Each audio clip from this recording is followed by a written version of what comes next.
Matahari sudah tenggelam dan lampu-lampu minyak mulai dinyalakan di sepanjang jalan desa. Rumah kayu kecil yang ia tinggali bersama Lydia tampak hangat. Namun suasana hati Devan justru penuh kecemasan. Ketika ia membuka pintu, Lydia sedang duduk di meja makan, memotong sayur untuk makan malam. Ia tersenyum tipis ketika melihat Devan masuk. "Kamu pulang terlambat hari ini, Mas," katanya lembut. Devan menelan ludah. "Aku tadi ada urusan sebentar." Lydia memperhatikannya dengan tatapan penuh curiga. "Mas, akhir-akhir ini kamu sering pergi diam-diam. Kamu menjauh dariku. Bahkan kita tidak pernah tidur sekamar. Apa aku melakukan kesalahan?" Devan langsung menggeleng. "Tidak, Lydia, kamu tidak salah apa-apa. Justru aku yang salah." Lydia berhenti memotong sayur. Tatapannya berubah cemas. "Mas, apa kamu sedang sakit? Atau ada masalah di tempat kerja?" Devan ingin bicara. Ingin sekali ia mengaku, seperti yang Ustadz Fikri sarankan. Namun lidahnya keluh. Ketakutan menguasai dirinya.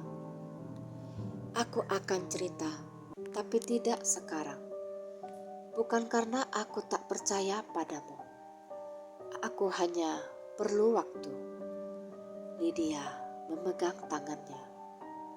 "Kalau begitu, jangan hadapi apapun sendirian. Aku kan istrimu."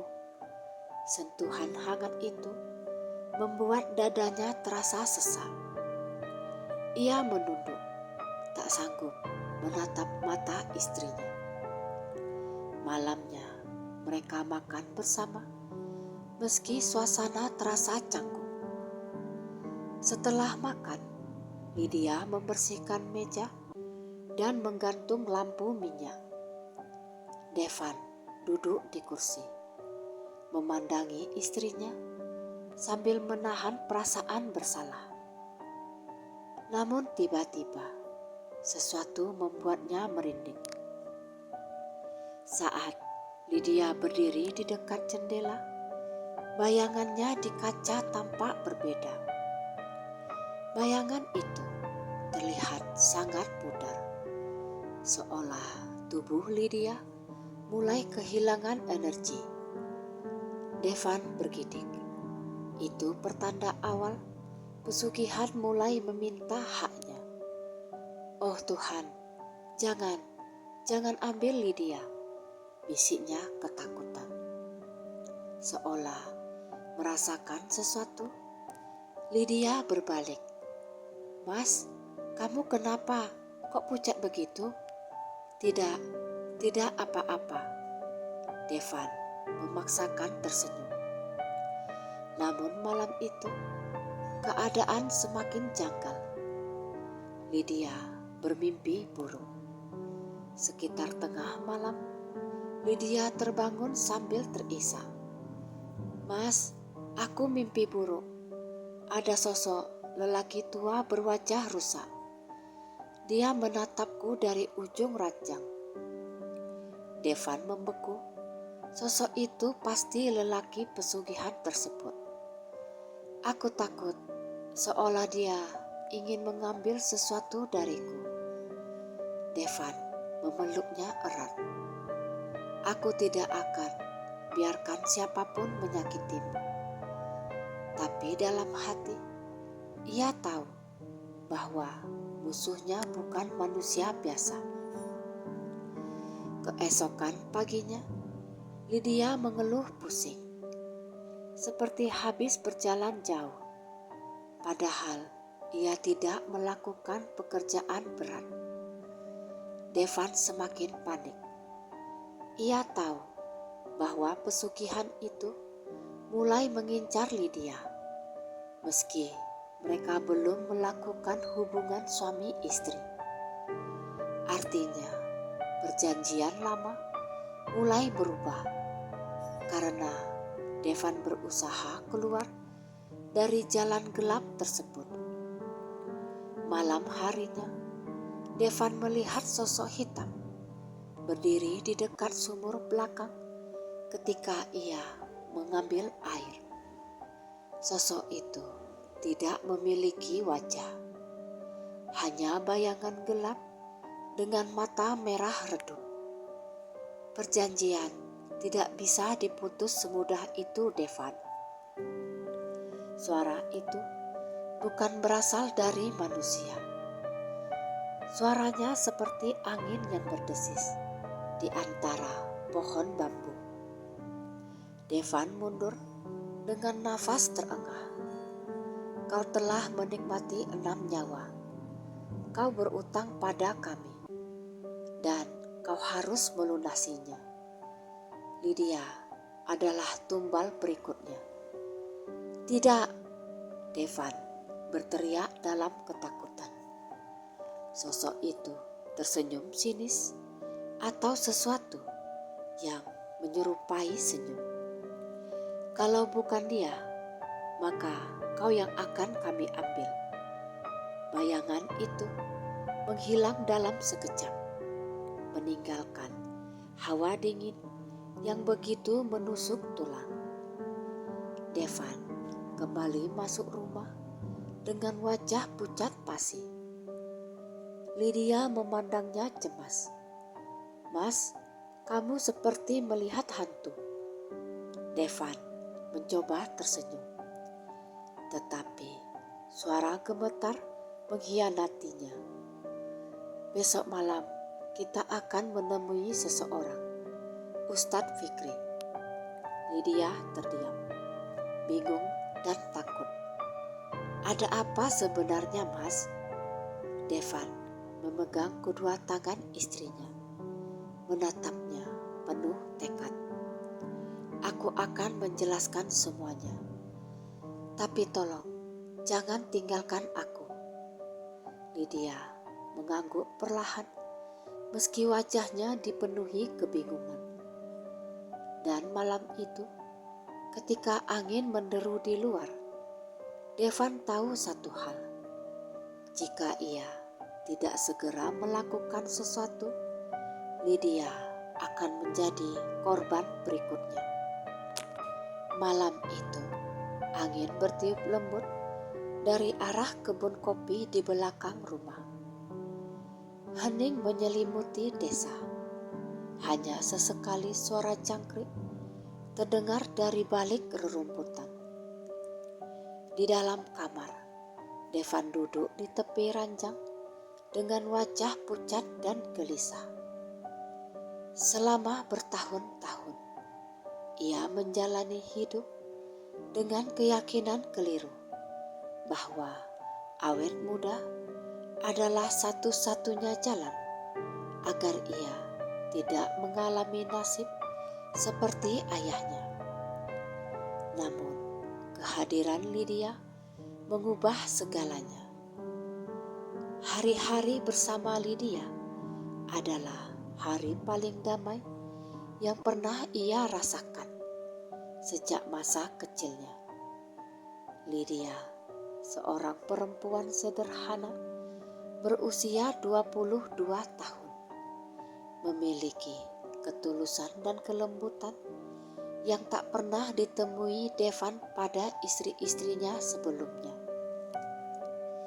Ia membuat Devan merasakan hangatnya keluarga, sesuatu yang dulu direnggut dari hidupnya oleh luka masa lalu. Tapi justru kehangatan itulah yang kini membuat Devan takut setengah mati. Ia tahu aturan pesugihan itu. Setelah malam pertama, hidup Lydia hanya akan bertahan beberapa bulan atau paling lama 2 tahun. Dan setelah itu, ia akan menemui ajal dengan cara yang ganjil dan misterius, seperti 6 korban sebelumnya.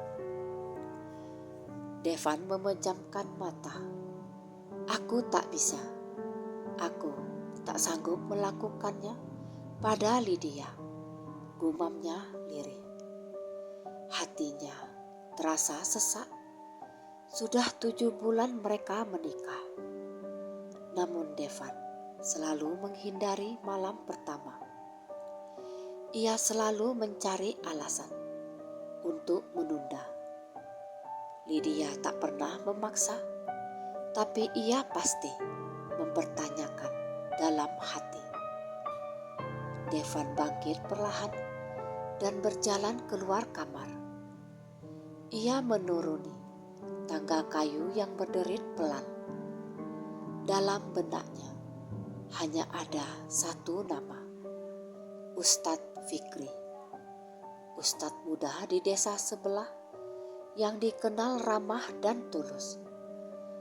Sudah waktunya aku berhenti berbohong, bisik Devan dengan suara gemetar. Di rumah panggung sederhana milik Ustadz Fikri, lampu minyak masih menyala meski malam telah larut. Ustadz Fikri duduk membaca kitab dengan tenang ketika Devan mengetuk pintu dengan wajah terpukul. "Assalamualaikum," suara Devan lirih. "Waalaikumsalam Devan." "Loh, malam-malam begini, ada apa?" tanya Ustadz Fikri terkejut, namun tetap tersenyum hangat. "Mari, masuklah." Devan masuk dan duduk di karpet. Namun ia tak mampu mengangkat kepala. "Wajahmu pucat sekali. Ada apa Devan?" tanya sang ustadz. Beberapa detik hening berlalu sebelum Devan akhirnya berkata, "Ustadz, saya ingin bertobat. Tapi sebelum itu, ada dosa besar yang harus saya akui." Nada suaranya membuat Ustadz Fikri segera menutup kitabnya. "Saya mendengar banyak hal aneh tentang pernikahanmu, Van. Tapi saya tak pernah mau menuduh. Ceritakanlah agar saya bisa membantu." Devan menggigit bibirnya. Suaranya parau ketika ia berkata, Saya telah menjalin perjanjian dengan sesuatu yang bukan manusia." Ustadz Fikri menatapnya tajam, namun tetap tenang. "Jelaskanlah." Devan menceritakan semuanya, tentang trauma masa kecilnya, tentang ucapan Bukanti yang membuatnya percaya bahwa lelaki tua tidak layak dicintai, tentang lelaki misterius pemilik gelang hitam, tentang syarat pernikahan dengan perempuan-perempuan suci, tentang keperawanan sebagai tumbal, dan tentang 6 istri yang meninggal dengan cara misterius setelah beberapa bulan dinikahi. Tangannya bergetar sepanjang cerita. Ketika ia selesai, ruangan hening begitu lama. Ustadz Fikri memejamkan mata, menghela nafas panjang. "Van, ini bukan dosa kecil. Ini pesugihan tingkat tinggi yang mengikat jiwa. Setiap tumbal membuat ikatan itu semakin kuat."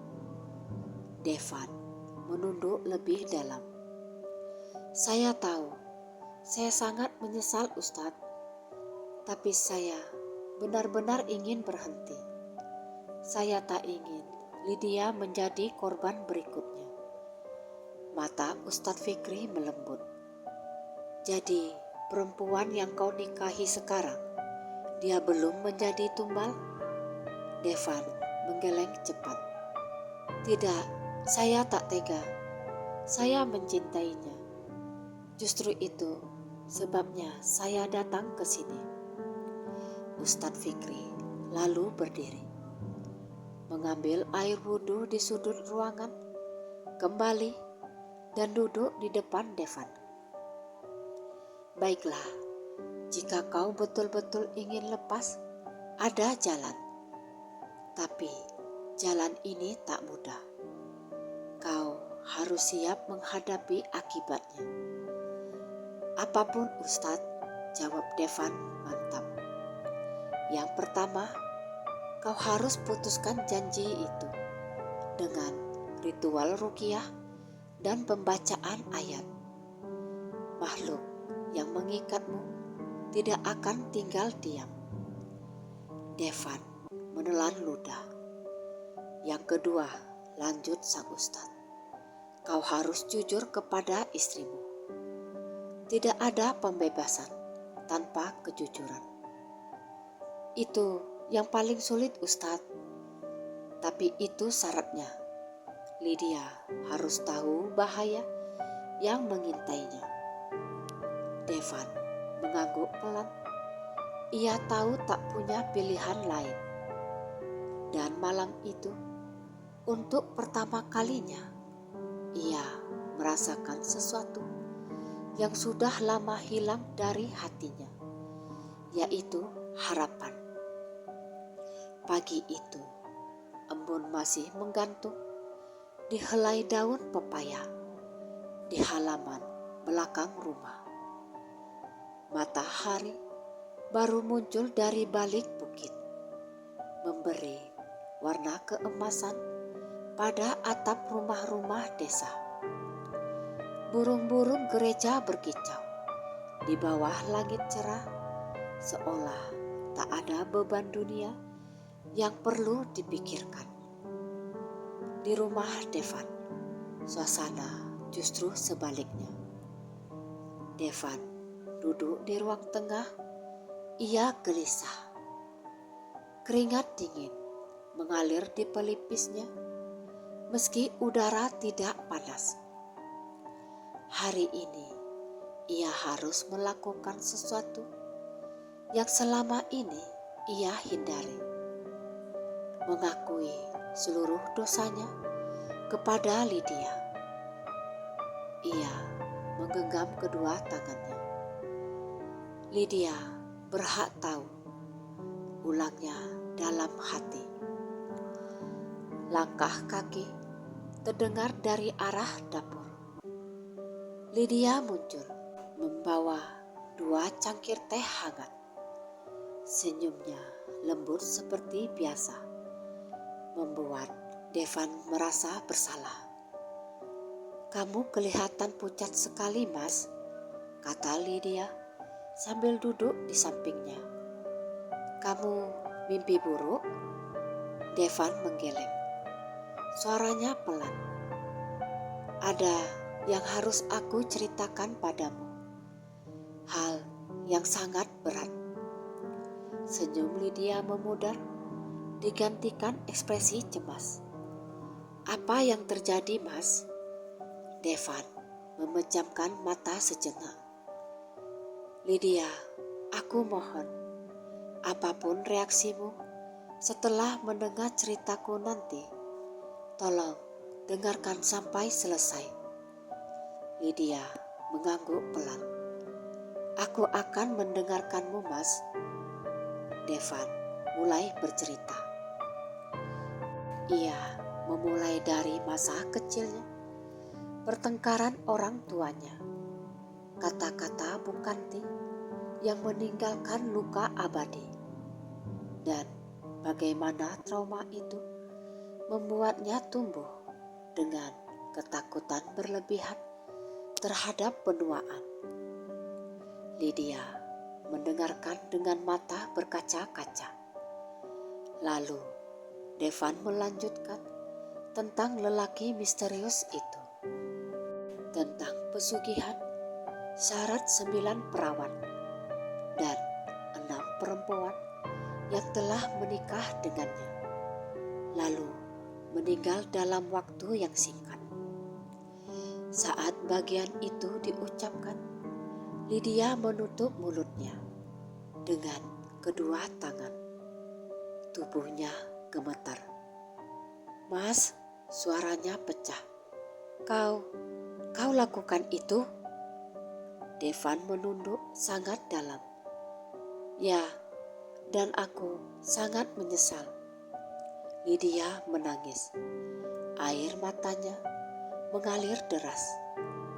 "Aku bodoh," kata Lydia terseduh. "Aku percaya sepenuhnya padamu, Mas. Aku tak pernah membayangkan kau menyimpan rahasia sebesar ini."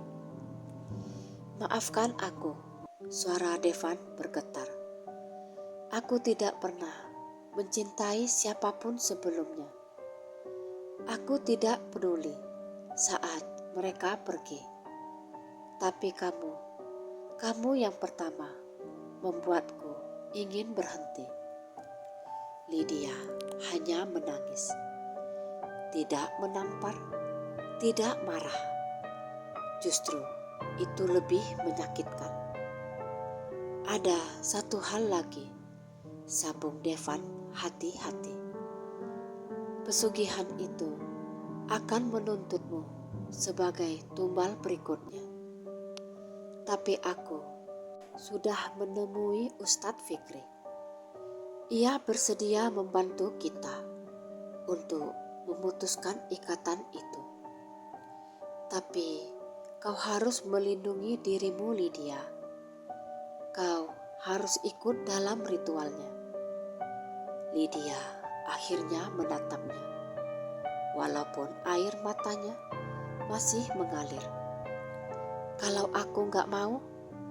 Devan menelan ludah. "Maka makhluk itu akan mengambilmu sendiri." Hening panjang. Kemudian dengan nafas tersengal, Lydia berkata, Aku belum mau mati, Mas. Tapi aku juga gak tahu apakah aku bisa hidup bersama orang yang telah melakukan itu semua." Kata-kata itu menusuk jantung Devan. Namun Lydia melanjutkan, "Tapi kamu datang padaku. Kamu jujur dan kamu ingin berubah. Itu setidaknya menunjukkan kamu masih punya hati." Devan mengangkat wajahnya perlahan. "Kita ikut Ustadz Fikri," kata Lydia dengan suara yang masih bergetar. "Kalau memang ada jalan keluar, aku ingin hidup. Tapi setelah semua ini selesai, kita lihat saja apakah aku masih sanggup hidup sebagai istrimu." Devan mengangguk. Meski pahit, ia harus menerima semuanya. Dan dengan itu, keduanya mempersiapkan diri menghadapi malam yang akan menguji keberanian mereka. Malam ketika rahasia gelap yang mengikat Devan selama bertahun-tahun akhirnya harus dilawan.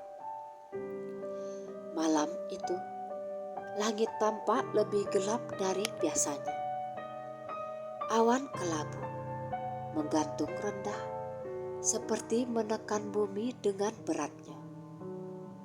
Angin bertiup pelan namun dingin, membawa aroma tanah basah dan sesuatu yang lebih samar, aroma yang mengandung firasat buruk. Di rumah panggung milik Ustadz Fikri, lampu minyak dan beberapa lilin sudah disiapkan. Ruangan tampak redup, cukup untuk menerangi, namun tidak berlebihan. Udara terasa aneh, seolah keheningan menyimpan sesuatu yang menunggu untuk muncul. Devan dan Lydia memasuki rumah itu dengan hati berdebar. Lydia menggenggam tangan Devan begitu erat, namun tetap saja telapak tangannya dingin. "Mas, apakah kita benar-benar siap?" bisik Lydia. Devan menatap wajah istrinya penuh penyesalan. "Aku tidak siap melihatmu terluka, tapi untuk melindungimu, kita harus menjalani ini semua." Ustadz Fikri keluar dari kamar samping, mengenakan baju koko putih dan sorban sederhana. Tatapannya tenang, namun dari sorot matanya dapat dilihat bahwa ia sepenuhnya waspada. "Kalian sudah datang. Baiklah, kita akan mulai sebentar lagi. Ayo, duduklah." Mereka duduk di atas tikar pandan. Ustadz Fikri mengambil air dalam kendi tanah liat, lalu menuangkannya ke dalam mangkok besar. Ia memasukkan beberapa lembar daun bidara dan membacakan ayat-ayat ruqyah dengan suara pelan namun tegas. Getaran halus terasa merambat sepanjang dinding rumah. Setelah selesai, ia berkata, "Devan, sebelum kita mulai, aku ingin memastikan satu hal. Apakah kau sepenuhnya bersedia meninggalkan perjanjian itu dan tidak menyesal sedikit pun?" Devan mengangguk tegas. "Tidak, Pak Ustadz. Aku ingin hidup seperti manusia normal. Aku tidak ingin kehilangan Lydia." Ustadz Fikri memejamkan mata sejenak. "Baiklah, maka kau harus tahu, makhluk itu tidak akan diam saja. Ia sudah menjemput 6 tumbal darimu, dan ia merasa berhak atas yang ketujuh." Lydia menggigit bibir. Wajahnya pucat. "Jangan takut," kata Ustadz Fikri lembut. "Selama kalian mengikuti bacaanku dan tidak goyah, kita bisa melepas ikatannya." Ritual dimulai. Ustadz Fikri duduk di depan mereka, membaca ayat-ayat panjang dengan suara lantang namun mantap. Suara itu menggema di ruangan, seolah dinding pun ikut bergetar. Di awal semuanya berjalan normal, namun tak lama kemudian suhu ruangan turun drastis. Angin dingin menyusup dari segala arah meski semua jendela tertutup rapat. Lilin-lilin berkedip liar, beberapa padam tanpa sebab. Lydia memeluk dirinya sendiri. "Mas, dingin sekali." Devan segera merangkulnya. "Tetap dekat denganku, Lydia." Ustadz Fikri melanjutkan bacaannya. Suaranya seperti menembus kabut tipis yang kini muncul di sudut-sudut ruangan. Tiba-tiba suara ketukan keras terdengar dari luar. Duk, duk, duk. 3 kali. Berat, seperti seseorang memukul pintu dengan benda besar. Lydia menjerit kecil. Devan memandang Ustadz Fikri dengan panik. Tetapi sang ustadz mengangkat tangan, memberi tanda agar mereka tetap tenang. Ketukan itu berhenti. Namun kemudian terdengar langkah kaki menyeret di beranda rumah. Suara itu tidak seperti manusia, lebih berat dan panjang, dengan ritme yang tidak wajar. Langkah itu berhenti tepat di depan pintu, dan lilin terbesar padam seketika, menyisakan ruangan dalam kegelapan total, kecuali cahaya kecil dari lampu minyak. Suara nafas berat terdengar samar dari luar pintu. Nafas yang basah, nafas makhluk yang tidak seharusnya ada di dunia manusia. Lydia memeluk Devan erat-erat. Tubuhnya gemetar hebat. "Ustadz," bisik Devan. Dia datang." Ustadz Fikri tidak berhenti membaca. Suaranya justru semakin kencang. "Aku tahu, Devan," jawabnya di sela bacaan. "Jangan lihat ke arah pintu. Jangan menegur, tetaplah fokus." Namun suara itu semakin jelas. Rasanya seperti sesuatu sedang mencoba masuk, tetapi terhalang oleh sesuatu yang tak terlihat. Benturan keras terjadi. Pintu bergetar. Lydia menutup telinganya dan menangis. Dia marah," seru Devan. "Tenanglah," bentak Ustadz Fikri. Ikatan itu melemah. Dia tidak suka kehilangannya. Setelah hampir 30 menit, suasana luar kembali sunyi. Namun ketenangan itu bukan pertanda baik, justru semakin mengerikan. Ustadz Fikri menatap Devan dan Lydia. "Kita lanjut ke tahap terakhir. Devan, lepaskan gelang hitam itu dari tempat penyimpananmu." Devan mengeluarkan gelang kayu gelap dari dalam saku jaketnya.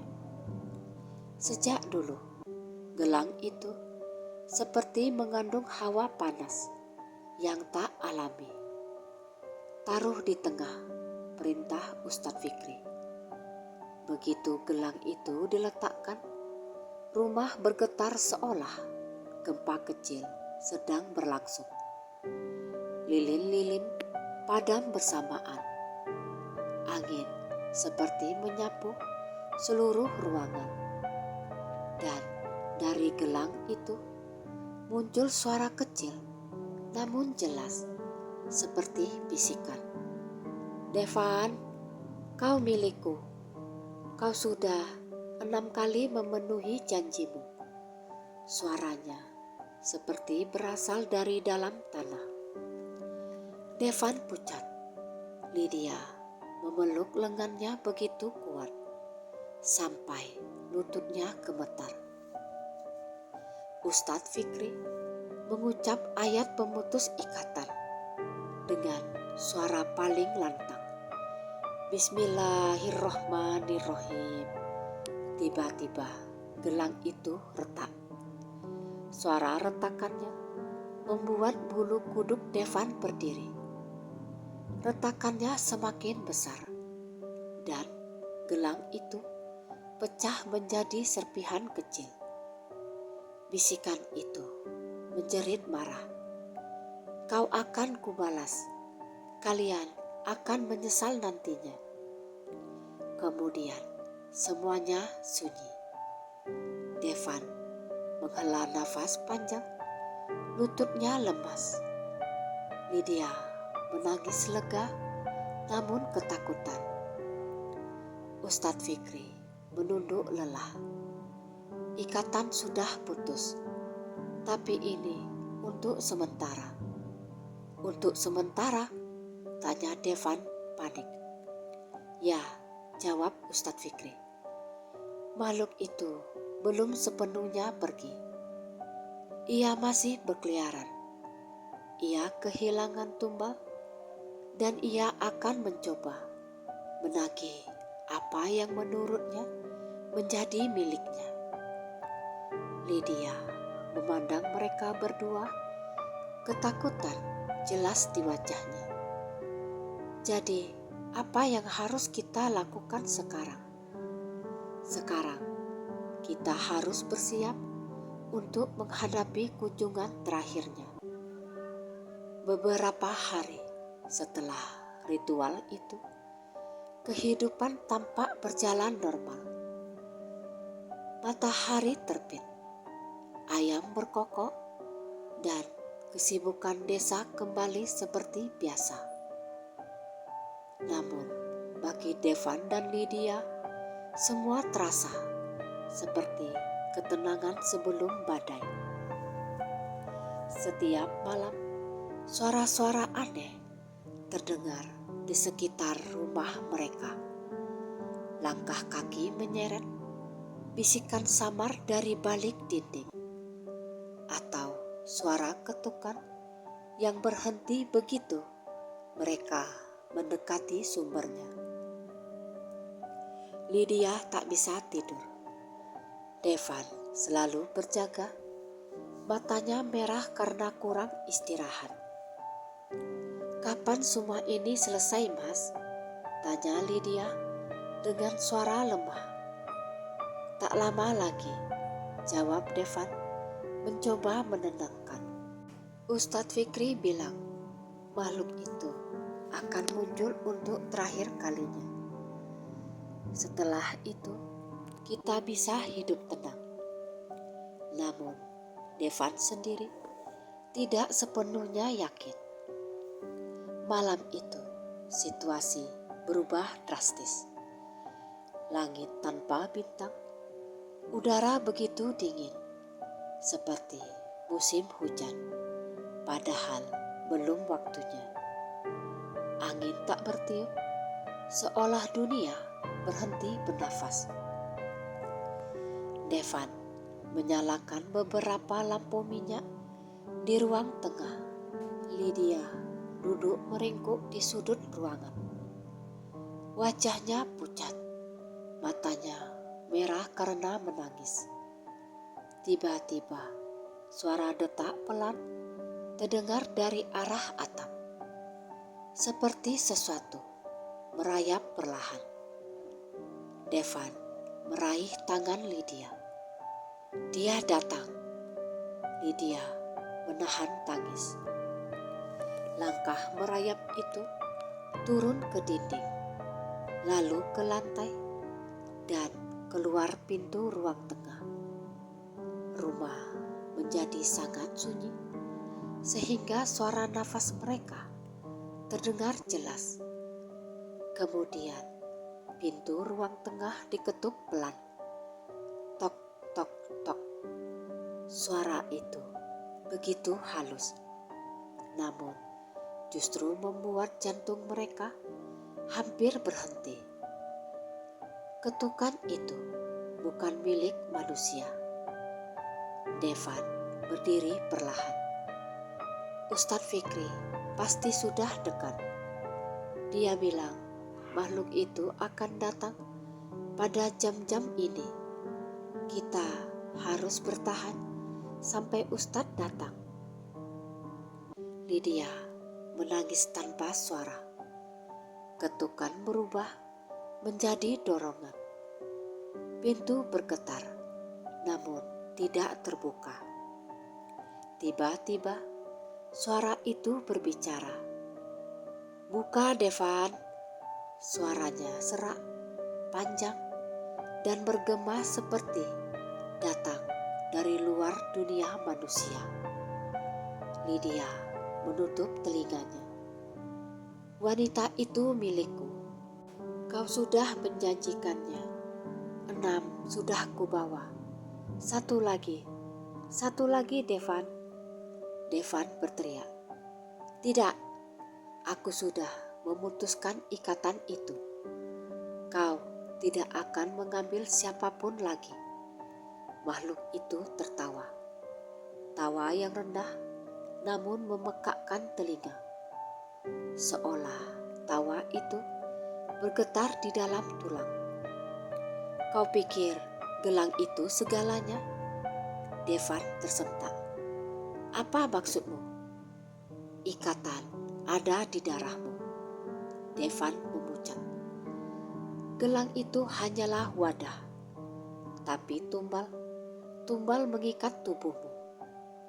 Kau adalah pintu, bukan gelangnya. Lydia menjerit kecil. Tiba-tiba, udara di dalam rumah semakin dingin. Lampu minyak berkedip liar. Makhluk itu melanjutkan ucapannya. Jika perempuan itu tak kau serahkan, maka kau yang akan menjadi gantinya. Devan mundur selangkah. Tubuhnya gemetar hebat. Makhluk itu memberi tawaran terakhir yang terdengar seperti ancaman duka. Serahkan Lydia padaku, atau kau ikut denganku ke dunia yang gelap. Namun, tepat ketika pintu mulai retak, suara langkah cepat terdengar dari luar rumah. Suara lantang Ustadz Fikri menggema. Berhenti! Devan dan Lydia menoleh bersamaan. Tangan Ustadz Fikri sudah terangkat, memegang botol air ruqyah dan bacaan di lidahnya, siap meledak dalam ayat-ayat suci. Ini malam terakhir, kita akan mengusirnya selamanya. Dan pertarungan yang menentukan hidup mati pun dimulai.